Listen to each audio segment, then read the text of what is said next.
Let's get this meeting started. Ms. Murdoch, would you take the roll, please? Mr. Rossi? Here. Mr. Cordray? Here. Mr. Sousa? Here. Stand for the pledge.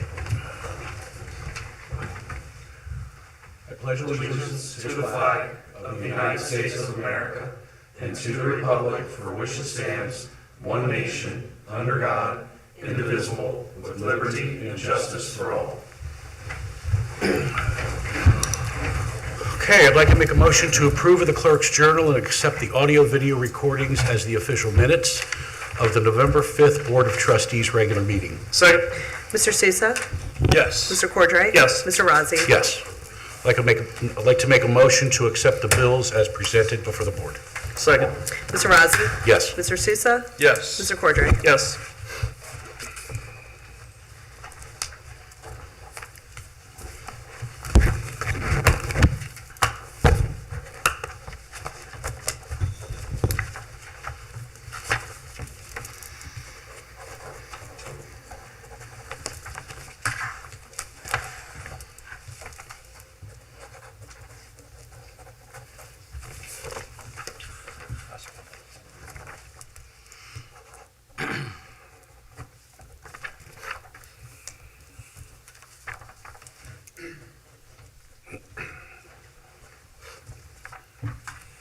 Okay, at this time, I'd like to open the floor to public comments.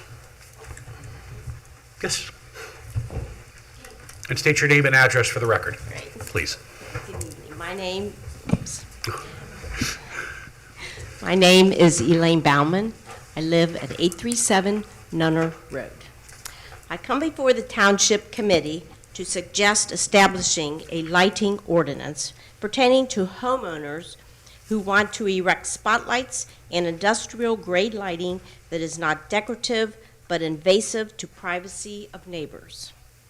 Lighting should not be directed into your neighbor's windows to the point where it makes it difficult to sleep. Also, erecting a high-voltage, industrial-type blinding light, which is directed solely at your residence, invading your privacy to the point where you cannot enjoy it even sitting outside, should not be permitted. When light spans over 500 feet into a neighbor's yard, you find yourself living in daylight all night long. Since we are having new subdivisions being built in our fine community, a lighting ordinance might be something to consider. Industrial lighting should not be allowed on a home. Spotlights should be pointed downward and should have a cover to cut down on glare. Decorative lighting enhances one's property. High-intensity lighting depreciates other neighbors' properties. Having a lighting ordinance might save homeowners from encountering a situation like we have had to deal with. Lighting should be confined to your own property. So if anyone on the board would like to view in person what we are trying to describe, what I'm trying to describe, we would be happy to show you anytime. So this is my story. I'm sticking to it. Thank you for listening. Is this a neighbor's house that has Yes. is this recent that's gone up? Yes. Yeah, Mr. Rossi, I met with them last week, and they Oh, okay. brought it to my attention. Yeah, good. they have a property, they live on Nunner, and they have a property where their neighbors literally, from the pictures they showed me, it's bright lights, and I've talked with other staff members, and it appears that there are some serious bright lights being shined right over to the yard that I would say would, in my opinion, would be intrusive. So I suggested certainly to come talk to us before the board.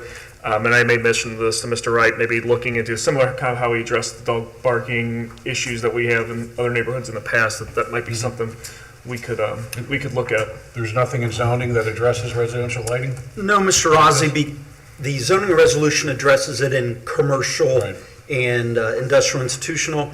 It doesn't. It probably would make sense if we enact such a resolution, have it as a standalone, like Mr. Corder referenced, barking and other nuisances. Nuisance lighting? Yes, Something like it that? makes sense that the zoning resolution addresses it in commercial because you have to apply for a site plan and a building permit if you're constructing a new building or modifying something in a commercial area. So it's common to have that in zoning codes like we do. It probably would make sense to have this as a standalone, I would recommend, because they're not much, when a homeowner sells a home or puts up a light, they don't need to get a zoning resolution, of course, a zoning permit from the township. So I'd be, so Mr. Cordray did relay this morning, and I think staff would look at, I think Mr. Cordray might have an example of a nearby community he's going to share with us. Okay. And that's, my first thought of it is that we bring for your consideration after staff, and I would want to have police review it, zoning and otherwise. I would want to have something that is practical. It sounds like in their situation that's obviously concerning, and it's probably not needed, and I can understand why they would be frustrated. I also, though, I've seen in the past in other communities, resolutions get used as a sword in neighborhood disputes. I want to make sure that we have it clear, so that way, if we have a valid complaint like she has brought to us, it'd be very clear to the average person or reasonable person that, yes, that's too much, exorbitant, et cetera. And then we'd also have to work with the Bricker grading team.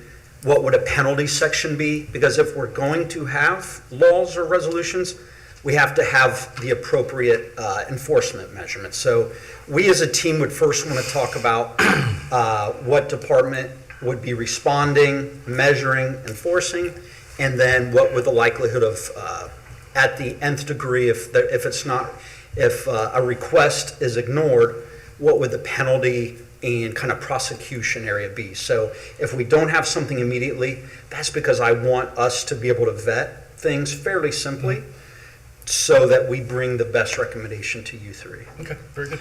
Do you mind stating your street address again, ma'am? Maybe you can drive by and check it out in the dark one evening. You can stay there. It's 83, well, see, the thing is, you can't see it from the road. You Okay. have to come to our house. Okay, So it's 837 Nunner Road. okay, thank you. Thank you. Very good. Anyone else for public comment? Oh, okay. If you would please state your name and address for the record. Hi, I'm Chris McMinn. We just moved into 1171 Craig Court, Autumn Run area, and I wanted to say hi, and I'm wondering if we have a place that people can walk and ride their bike and meet for community events here. You know, we've only been here for a couple months, and there's a lot of communities, housing communities that have sidewalks within, but it seems like they're kind of little islands and they're not really connected with sidewalks. And I'm wondering, is there a destination? And I apologize, I haven't looked at, I've heard about a HOP plan or HOP's town plan. Hoptown plan. Definitely more commercial, I think. Yeah. Yeah, it would be more for like if you were going out to eat or shopping, a walkable area near 22 and 48. I think to try to directly answer your immediate question, I think there are some groups that are maybe somewhat private that meet, or like we'll meet at the bike trail and walk or ride. We do have a series of, we have a group that does some walking events out of one of our parks that we could give you a contact of. Okay, I'm looking for a place that kids can ride their bike. Have you been to Testerman Park at all yet? No, I haven't. So Testerman Park, it has the ball fields. It has a fairly lengthy walking trail where you can ride bikes. Jungle gym set. We just put in a new jungle gym set, new pickleball courts, basketball courts, just rehab all that. So that I would recommend checking out Testerman Park. That might have kind of what you're looking for, and then kind of a enclosed space for kids where it's not like near roads or anything like that. Pretty safe space. Okay. Yeah, so the area are your travels or your daily commute taking you past the cartridge factory? And Definitely. Well, what I so- was thinking more is it possible to walk to the Kroger? Gotcha. Or walk to the new Aldi? Like, is there a plan to put sidewalks in so people can eventually walk to the Aldi? And just more of a walkable community? I gotcha. Right. Yes, for that, Chris, because our zoning resolution, sometime in the last 20 years, made it a requirement when a commercial property is developed, they have to have sidewalk in or out the public right-of-way. So that would include the new Aldi store. It takes a newer suburb such as our community, a little bit longer to catch up.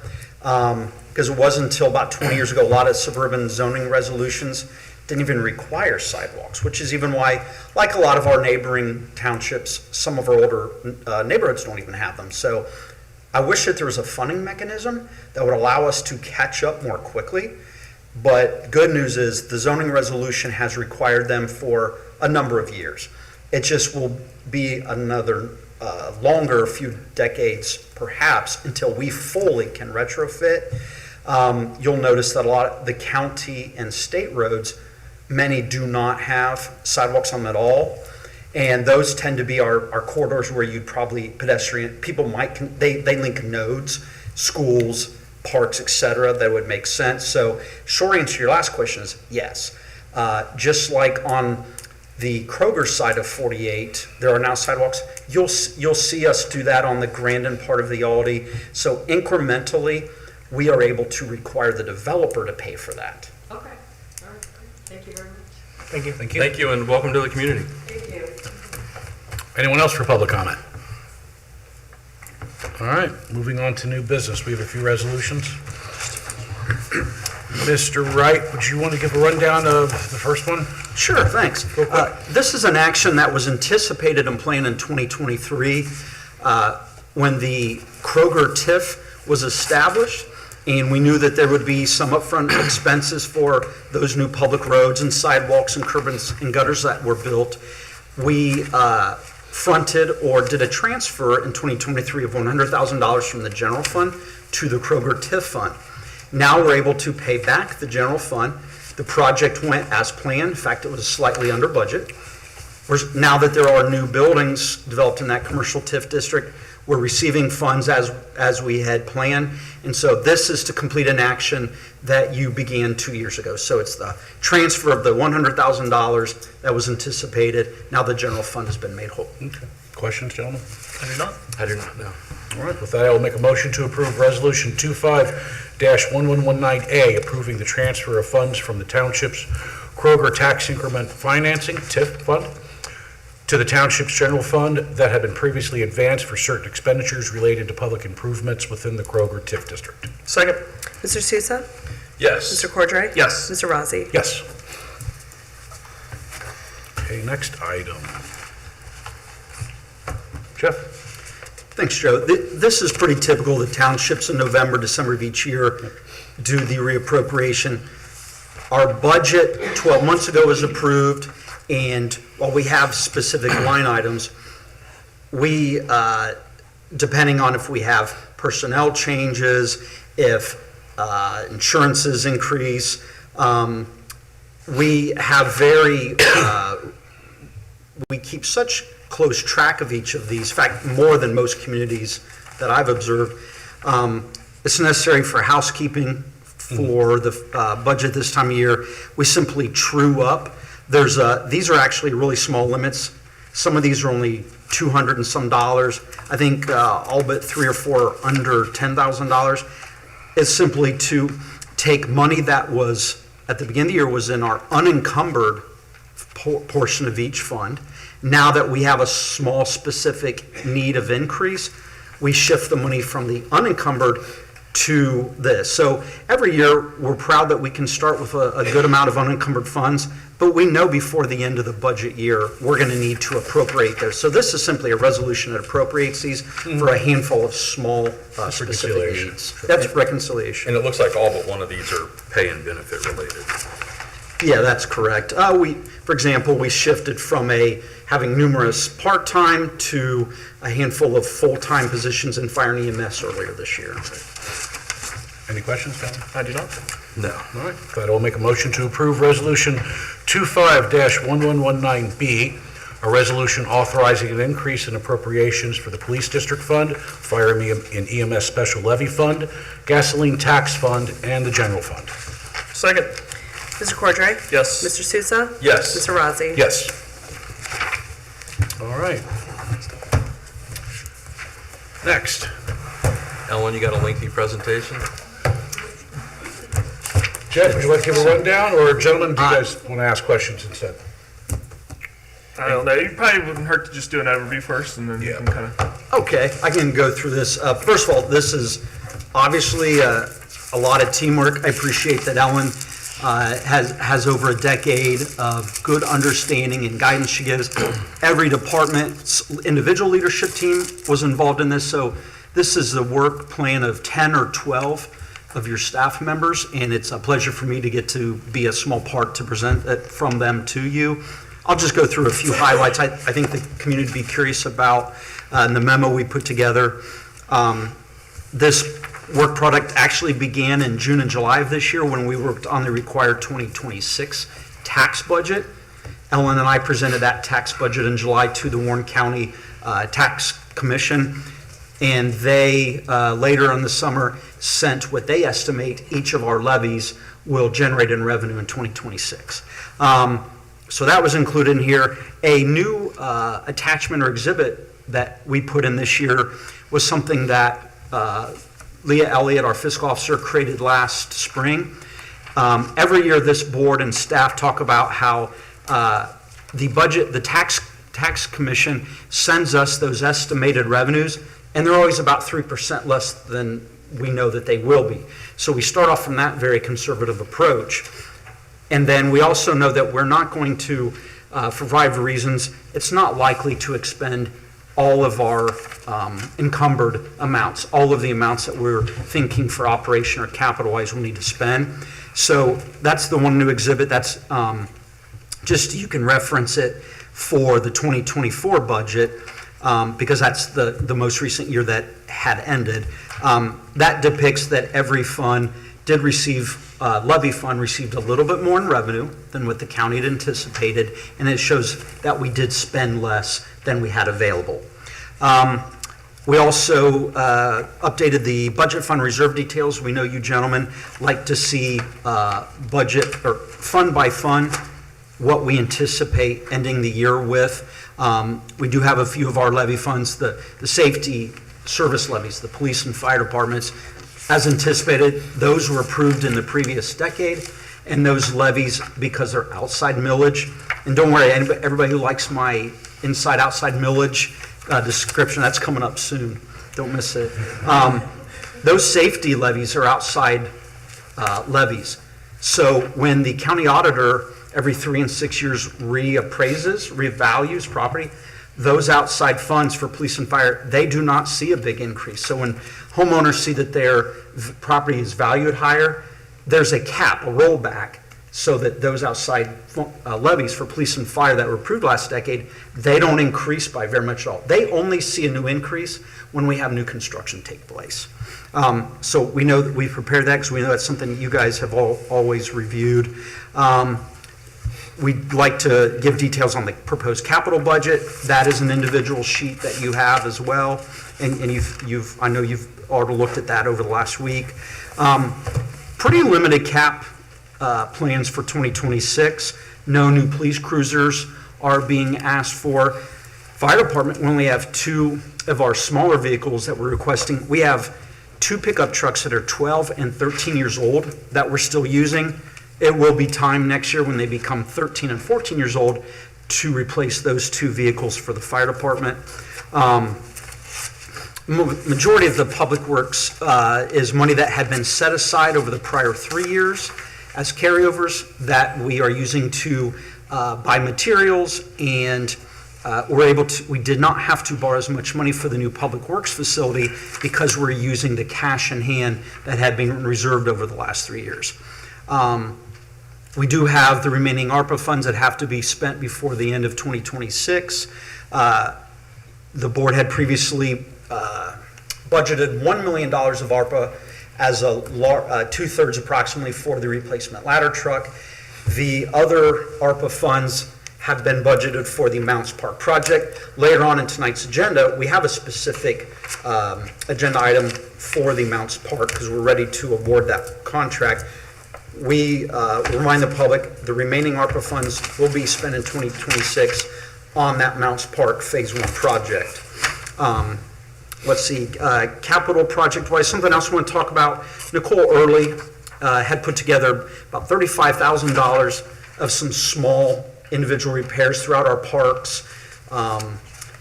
We did have Kleiner's Group. You gentlemen allowed us to engage them a few months ago. Their landscape architecture and some of their sports, they have a separate division that are sports facilities related. They completed a very thorough evaluation of every amenity, every parking lot, every building in all of our parks. They sent a draft to Nicole and I. We hope when we have the final copy, we'll put that on a future trustee agenda and we'll present those final findings to you. The crux of it is that a lot of our existing amenities, because they're now 10, 20, or 30 years old, we're going to have to repave our parking lots and some other items that are expensive but necessary before we can really talk about adding a lot of new amenities in the parks. And so we are also asking for $100,000 of general fund money to be funded in 2026 so that Nicole and I can go after some grants and work on some projects to be able to start whittling away at upgrading and improving the existing amenities in those parks that need to be done. As the board knows, maybe the public doesn't, our park system, we don't have a parks levy in Hamilton Township. So any improvement or new addition to a park has to come from the general fund. So unlike other cities and townships, we do not have a funding source for our parks. So you will notice, therefore, that's a total of $135,000 of general fund. We are asking for you to budget in 26 for some general park maintenance items. Let's see, a few more of the highlights. The explanation on the difference between inside and outside mills, I spoke to a little bit. How our outside mill levies do not collect additional revenue when existing properties increase in value. Again, we only receive an increase in collections on outside millage, again, mostly police and fire levies, when we have new construction take place in Hamilton Township. A levy passed in year one generates nearly the same amount 10 years later for those existing properties due to rollbacks and so forth. Let's see, the only two inside millage funds we have are the general fund and then our older road and bridge tax fund. The new 2019 or 2018 voted in street repaving levy, that is an outside millage. That also does not increase. Let's see, we talked about parks enough. We do start to see some decreases occurring in those police and fire levy funds to the good. We do anticipate seeing some larger increases to some degree in revenue in some of our non-property tax revenue funds. EMS billing fund is anticipated to increase in 2026. We have seen a small increase in that over the years that we've had it in place. L&I also anticipate an increase in the general fund from the cable franchise fees. In May or June of this year, when we saw that we were not taking advantage of what the Ohio Vice Code allows townships to do, we made a small correction there, and so we do see an increase in revenue in the cable franchise. We have two cable companies in Hamilton Township. I don't expect that to grow year by year because of what technology and consumers' choices are, but I think over time that we'll see it no longer be a cable franchise fee, and it'll be some type of a streaming or otherwise. So anyways, that's a small increase in the general fund. New operation investment, I mentioned that we're going to make across the board in each of work harden as appropriate, department by department, each of our employees. There's kind of a triple bottom line improvement you get from that. I hope it means over time less necessity of employees needing to use sick time. I hope it can over time give an awareness and change habits for the good so that we see a decrease in the amount of health insurance usage by employees. And I also want to decrease the number of workplace injuries and accidents that we have, because workers' compensation is a huge part of every organization, private and public sectors' budgets. So those are the three bottom lines. Plus, I want this to continue to be a place that is known to be, we attract great employees and we retain those great employees. This is something that we all know is these type of well-being programs have been around for a decade or more in private and public sector, and that's something I think that we can do here as appropriate And I hope year by year I'm able to demonstrate a return on investment to you guys. So that's what Ellen and the leadership team and I thought would be a lot for us to be able to convey to the public on this budget. I appreciate that you guys have already reviewed this over the last week or so and have reached out for some conversations. So we're ready to answer any questions that the board has. Gentlemen? No, the only comment I just found interesting is I noticed with the gasoline tax and motor vehicle taxes, we're projecting a little bit less revenue, which is surprising given that we've obviously grown as a township over the last 8 years. So I'm sure that some of that has to do with the fact of just, quite frankly, more people driving electric cars and buying less gas. So, but it's just one of those things that I observed from that aspect. I was a little bit surprised about. I think your observation is correct. That's our best estimate at the factor. Yeah, I don't really have anything too necessarily budget specific. I got after it pretty good with Jeff and Ellen with those questions earlier, but I would put it out to those here, those that may see this, an impact. Been a lot of conversation at the state level recently and ongoing about property tax reform.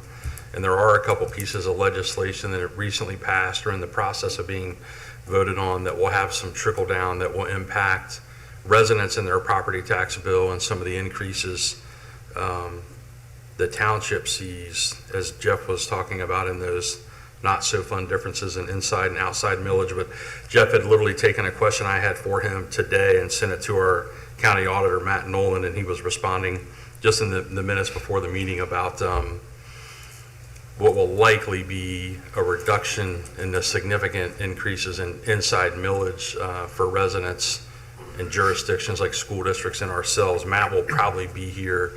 Matt will form a presentation with how it's going to impact parties in the county after this legislation is finalized and come around and present it, and probably ask him at that same time to also speak to our reserves a bit in our financial position and how it maybe relates to some of our peers. But just, I know some folks in the community get into the budget pretty good, some don't, but I think everyone are concerned about the significant increases in property taxes every 3 years when their evaluations come around. So there's been a lot of attention to that is kind of coming to a head and finalizing, and we'll share that information with you with Mr. Nolan when we have it in a manner can be presented. Yeah, no, unfortunately, I think the big takeaway I've heard over the last few weeks is the state is definitely shifting the burden onto local governments. They are not necessarily going to pick up the tab on most anything, or we won't see an increase in local government funds or anything like that. They're definitely going to put the onus and the burden on us. To Daryl's point, I read a quote, a legislator from Northern Ohio had a good analogy. Public funding in Ohio is basically a three-legged stool. You might have a income tax, a sales tax, or a property tax. And if the state whittles away at, so it's nice for all of us with earned incomes that Ohio's decreased its state income tax. But for some of our residents who may not know, townships in Ohio are not allowed by state law to have an income tax. Villages can, cities can, even school districts can. Townships do not have an income tax. So that leg of the stool we can't use. And the legislator's point of his message was basically, if you whittle away at one of the legs but not the others, that stool becomes imbalanced. And I was reminded of that hearing Daryl's comment of they're going to put the onus back on local governments. Well, as that happens, everybody keep in mind that townships do not have an income tax because we are not allowed to. So in a few years, we're going to be balancing on a two-legged stool. All 1,308 townships will. So that's just a fact of the matter as we have these discussions over the next few years. In other words, we're going to be paid the bad guys. Yeah, the state is definitely. We also don't receive sales tax, of course. That's only received by the county and state. Okay. We'll continue to be a good steward of tax dollars, continue living in a township, and you at least save yourself an income tax versus your peers in villages and cities. So. The only other thing I had mentioned it to Mr. Wright is talk about is just because it would obviously impact the budget, but kind of a one-time thing is America 250. We're celebrating America's 250th birthday next year, July 4th. traditionally in the past, we have, we spend a nominal amount of money to do the parade and whatnot. Obviously, given a special occasion, wanted to bring before the board, thought about, do we want to kind of, celebrate a little bit more this year? Add to that and see what we can do, give Nicole some direction, because obviously any plans that we're going to make, we probably need to do that now so she can kind of start booking whatever she needs to book and making those plans, because every other municipality here in the state of Ohio is probably having similar conversations and will be soon. So, I don't know, thoughts on maybe do we want to do a little bit different? Do we want to have a more of an evening festival, do fireworks, that type of thing? Do we want to do something just as a one-time special?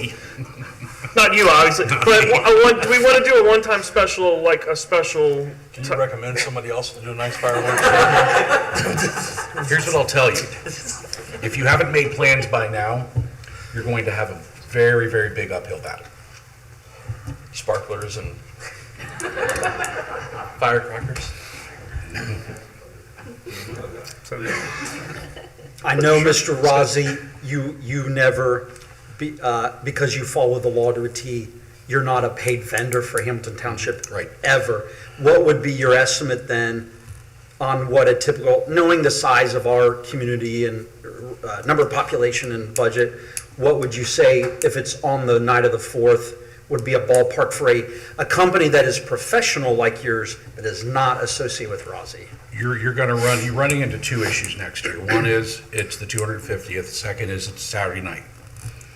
So you're gonna have a hard time finding anyone with availability because there's really only so many of us to go around.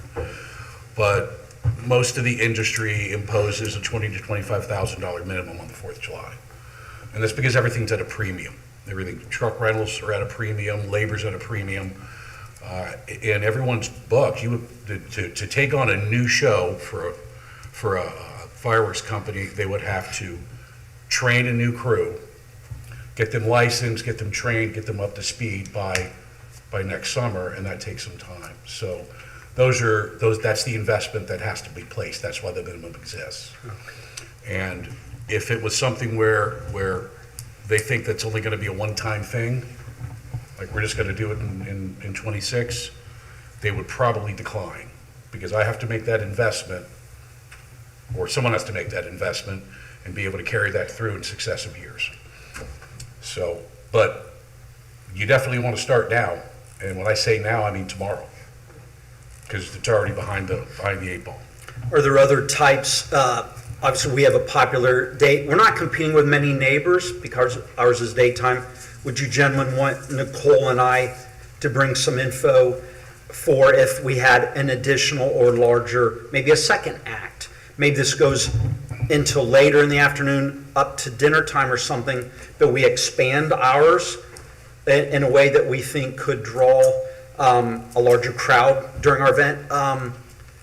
I believe we budget for our 4 main events.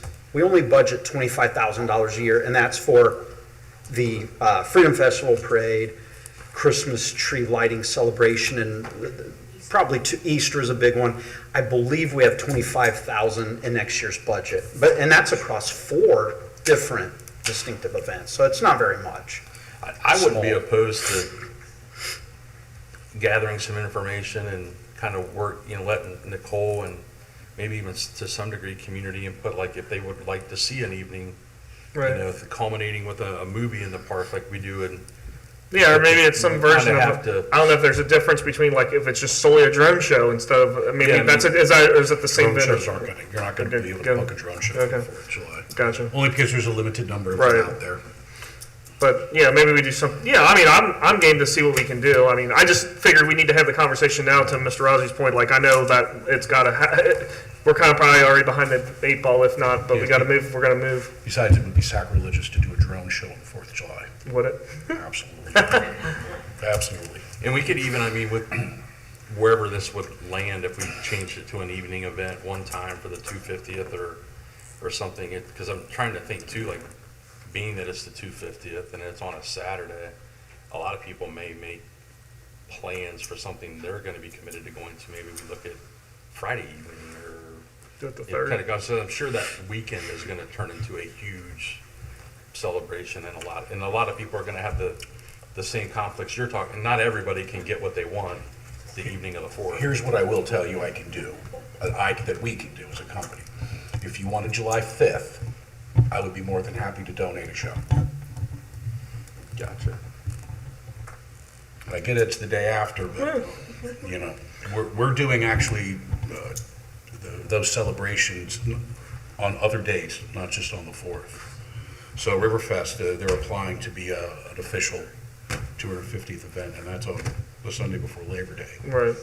So, you know, there's other options out there. Oh, yeah. I'd be more than happy to do that. And maybe that works, because I know the village, I know Morrow, I think typically does theirs the evening of the 4th, so maybe a Sunday the 5th would be better attended, just because everybody's kind of doing You're their, competing with South Lebanon right, yeah, South and London, Kings Island, and even though people don't right. go to the park, they're outside the park. Of course, your neighborhood has an entire event surrounding So maybe the Kings 5th, Island fireworks. We get it every night. I think Joe's made them louder through the years. I've asked him, I but he have. says he has. Yeah. I'm gonna quiet them down now, probably.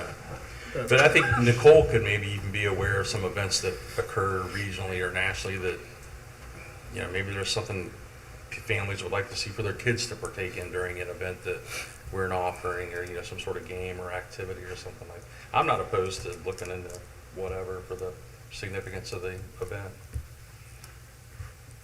Yeah, that sounds good. Is that enough direction for you, Jeff? Yeah, I as appreciate far- that. Nicole and I'll discuss it, and then we'll bring, we'll get some estimates of things, and I'll ask her to do some of the look into the ideas, and we can put this on an agenda. Yeah, because I remember like the Blooms and Berry Festival was in the evening, because I remember like the first year I lived up here, they had the lights in Testerman Park, they brought in the lights, and all, so I think there's some, We used to do fireworks for it. yeah. Okay. Any other questions? That's all right. No, I just want to say I appreciate the staff and all your hard work once again. I think this is mine, Joe's 8th one, and you guys do an outstanding job. And I remember the first year, I think I spent 3 weeks looking through this thing, calling everybody, going, okay, what about this? What about this? And now, I mean, I feel like I got a pretty good handle on it. But yeah, I appreciate everybody's hard work, and I'm glad we're able to get it done early before the holidays, and that way everybody has a clear path moving forward. Yeah, staff and department heads seem to start on this earlier and earlier, it seems like, each year. Have a good framework in place of trying to get to the end of the decade in our fire and police departments with the monies that we have. And I appreciate the document that Jeff referenced that's in here that's kind of the budgeted versus actual kind of year in review that Leah put together that we went over early in the year, and she'll do that again for us when we get the books closed out for this year, early next year. Present that in, because I think that, you know, I always ran about how conservative the revenue is and the spending and where we end up in the actual versus the budgeted, and I like going back and looking at that and seeing that variance between the two when the year is closed out. But thank you to everybody for your work in it. Okay. With that, I will make a motion to approve resolution number 2025-1119C, a resolution adopting the 2026 annual budget. Second. Mr. Razzi? Yes. Mr. Sousa? Yes. Mr. Cordray? Yes. Okay, next. Just typical, just a few vehicles in the impound lot. Yeah. Looks like. All right. And with that, I will make a motion to approve Resolution 25-1119D, a resolution authorizing private sale of unneeded or unfit for use property in the police and fire departments. Second. Mr. Cordray? Yes. Mr. Sousa? Yes. Mr. Razzi? Yes. And this is just an extension of the gas aggregation? Yeah, that's correct. Our current agreement with our supplier expires with the April meter reading. And so Ms. Murdoch and I met a couple weeks ago with the company that is our broker. We talked about some trends, some things even globally that impact positively or negatively. Do have some good news. A little surprising, even in spite of the U.S. selling more of U.S.-generated natural gas to external markets in other countries, we anticipate seeing a slightly lower cost per cubic foot. We also talked about different lengths of terms. Do we go 1, 2, 3 years? We looked at their analysis of a variable rate versus a fixed, and based on some of the supply, demand, and some of the weather the last couple of years, it made sense that we agreed with their recommendation that we do a 2-year fixed term. That's not too long that it would tie us in negatively if over the next couple of winters things change or if the supply chain changes on it. It's not likely that we see over these couple of years an increase in the sale of U.S. natural gas to foreign markets. And I think because we have an opt-out program, if a resident doesn't feel that a fixed rate is the best option for their household, and they like to take a month-by-month look on PUCO's website at all their options, with our kind of program, a resident can opt out at any time and not pay a penalty. I always like to remind residents that everything from a little stall inside of Kroger to annoying people knocking on our door at night, Mr. Rossi asking them if they have their vendor's permit. There is a lot of misinformation from some suppliers. Please check the Hamilton Township website. And if you have a question, if we can't answer it, we'll have our broker assist with it. But in the end, the 2-year fixed rate would actually be a decrease in that generation cost to us. I was trying to pull up, Mr. Sousa was hoping I could cite the exact number.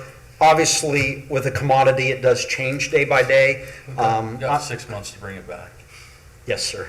I'm unable to pull that up, but I feel like it's approximately 5% decrease in way up now. But that's the good news. In spite of all the things happening geopolitically, we will see, if we enter into this, we'll see a decrease in the generation cost of natural gas.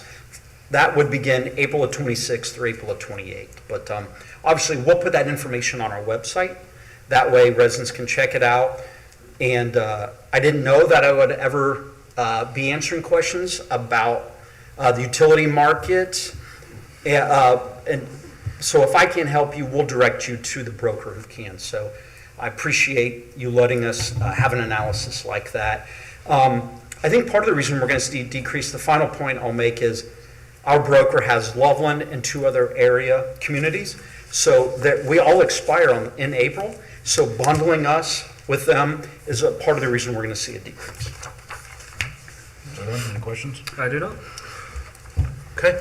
With that, I'll make a motion to approve Resolution 25- I'm sure that's supposed to say 1119E. Yes. A resolution authorizing the township administrator to enter into a supply agreement with Direct Energy Services LLC to continue a natural gas aggregate program beyond March 31st, 2026, when the current supply agreement ends. Second. Mr. Sousa? Yes. Mr. Cordray? Yes. Mr. Rossi? Yes. Okay.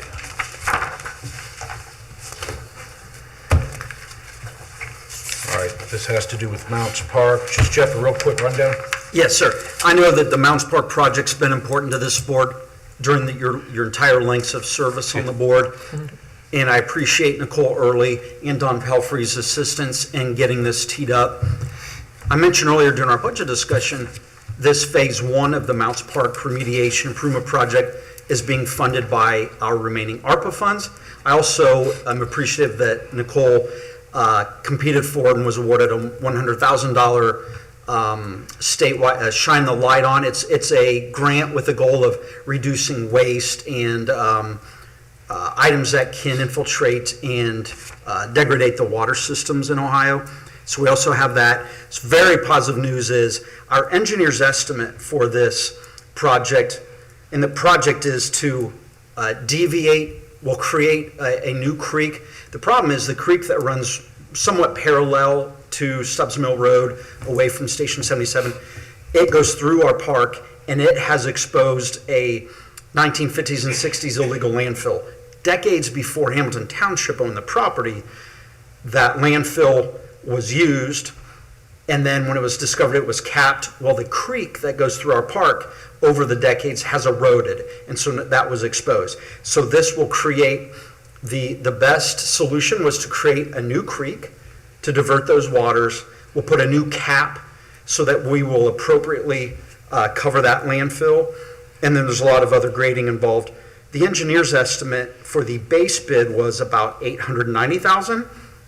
We feel that the most responsive bid is from Evans Landscaping in the amount of $779,000. So that's $110,000 less than the engineer's estimate. We did receive 9 bids when we opened these a few weeks ago, so it was strong interest. We also had an alternate so that we're able to do a little bit more extensive work of earth work with surrounding plantings and working on that cap that we're putting on the landfill. That alternate was estimated to be $210,000.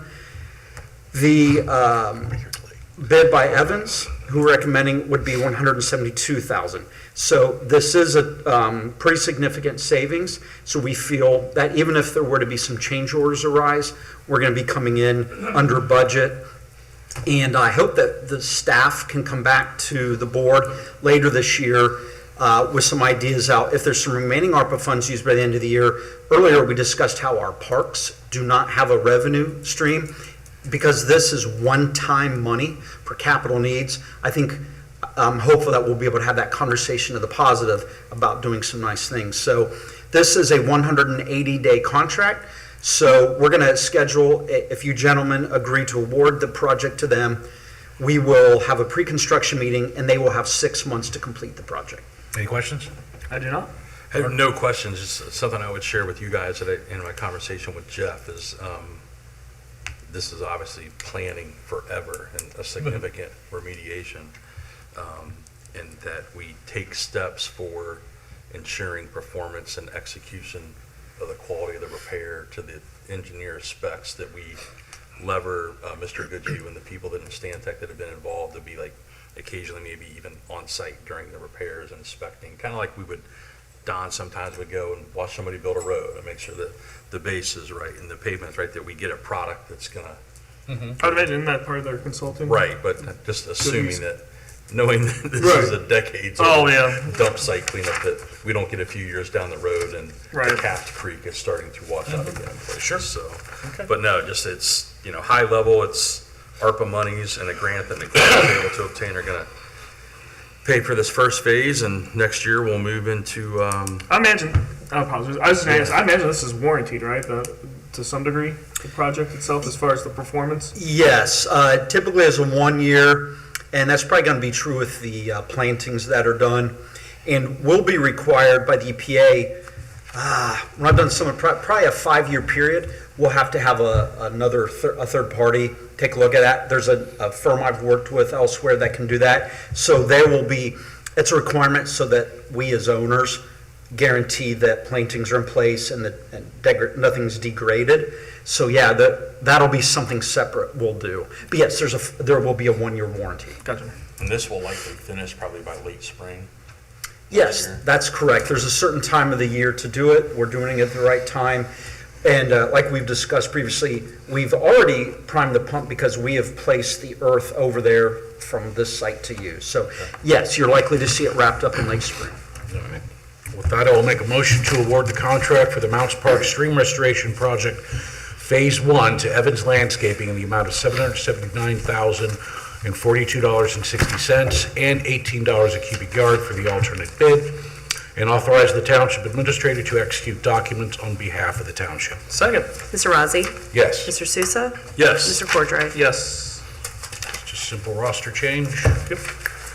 All right, with that, I'll make a motion to approve the amendment of the Hamilton Township roster as presented. Second. Mr. Cordray? Yes. Mr. Sousa? Yes. Mr. Razzi? Yes. And then last is re-engaging with Hearst Kelly. This is a standard thing we do every year. That's right, it's to do this year's financial report. Great. All right, with that, I'll make a motion to approve the engagement letter from Hearst Kelly for the annual financial report for the year ending December 31st, 2025. Second. Mr. Sousa? Yes. Mr. Cordray? Yes. Mr. Razzi? Yes. Okay. With that, I will open the floor to the second public comment section. Okay. Close the floor to public comments. Ms. Elliott couldn't be here this evening, so there's no fiscal officer's report. Mr. Wright. Thank you. We have some great info to share from every department. The new ladder truck is expected to be here by the end of this week, event's going to be outfitted and finalized. There's going to be specific training for every member of the fire department on it. So we anticipate it being in service sometime in January. And Chief said I could drive it. Yes, I did hear that. Kroger parking lot. And the other item from fire is that with the recent reopening of the federal government, they have received the $63,000 FEMA training grant. So they'll be able to apply that to various trainings soon. Public Works Department is busy right now going throughout the community. They're cleaning out catch basins and storm drains so that the storm system operates well in rain events and then this summer snow events. I mention that because I like to remind residents to please not rake their leaves down into the catch basins along our curbs and gutters. That can cause a failure to the storm system. We had a few major felonies recently that Chief Hughes had mentioned to me. These still have to run their course appropriately through the criminal justice system, but there was some very good quick action by police department, some very successful investigations done, and so I'm very proud of them that various types of felonies, even though we know we're one of the safest communities in the state, I do want to remind residents, please lock your cars at night. Don't leave valuables out. If you see something, say something, and just, help us be diligent with one another. Just because the people live here are responsible, there's a lot of ways to travel into Hamilton Township, and we're a very attractive community to some others that don't live here. Chief also let me know that 2 officers in the department recently met at the Heritage of Miami Bluffs, one of their organizations. They give a really nice presentation on crime prevention and scam awareness, and that was well received. And if any of our community groups throughout Hamilton Township want to have a similar presentation done, our officers would love to get connected with them and give that kind of presentation. I think churches and other public institutions are a really good venue to hear that information. And finally, with police, the 2026 Citizens Police Academy begins in January. That's a once-a-week activity. It's great. I have had a chance to engage with them the last couple of years. Please check out the police department's webpage for more information. It's free to Hamilton Township residents, or if you're a business owner, if you work in Hamilton Township, it is very worthwhile. It is hands-on, it's fun, and I think they become a group that bonds for many years after that. And the CP AAA group is a huge cheerleader and stalwart and great group of volunteers, real sense of camaraderie with them. The new Aldi store is under construction now. They broke ground unofficially about a week and a half ago, and that's going to be part of the corner of Grandin Road and State Route 48. They typically can get those stores completed in about 6 to 8 months. So sometime in the summer of 2026, we'll have a grand opening celebration for the Aldi, and that's only using the southern portion of that vacant corner. The actual corner of Grandin and 48 is still vacant, and so Mrs. Walton and I are working with the property owner to try to get some other retail and restaurants for the remainder of the corner. Final 2 things, and maybe you gentlemen are going to touch on it. We have the tree lighting celebration coming up Saturday, December 6th. That is from 4 p.m. to 6 p.m. at Fire Station 76. Very similar last few years. We're going to have fireworks and drone show at the end. No fireworks. No fireworks. We're under construction over here. Okay. We don't have to do fireworks. Okay. Drones are not sacrilegious on December 6th. Well, we still have to determine the location for that drone show, and and Nicole has to tell me where the tree's gonna be. Okay. So I don't know if we've People determined. love it, Joe. I'm more than happy to do that. I'm You can not fly gonna those shoot drones fireworks in on a from construction site. Anybody, anywhere nearby, right? Within reason. Fly them out of Regency Park, I guess. We will have it figured out. We'll figure it out. Summer, it's going We to be just need to know fun. where the tree's gonna be. That I can get soon. We have the food trucks there and a lot of hands-on and crafts for the kids. So check that out, 4 to 6 p.m. Saturday, December 6th, next door to here. And then Wreaths Across America has been real popular here the last few years. That's the next Saturday, December 13th, from noon to 1 p.m. The Civil Air Patrol locally is a good partner in that. I know the trustees have volunteered that day for quite a while. So if a community member would like to sponsor a wreath for a veteran that they know, that's $17 per wreath. We will provide the labor of going out there, putting it on the tombstone, the headstone here in one of our cemeteries. So please go to the Hamilton Township website and look at the wreaths across America. Thank you. Gentlemen, Daryl?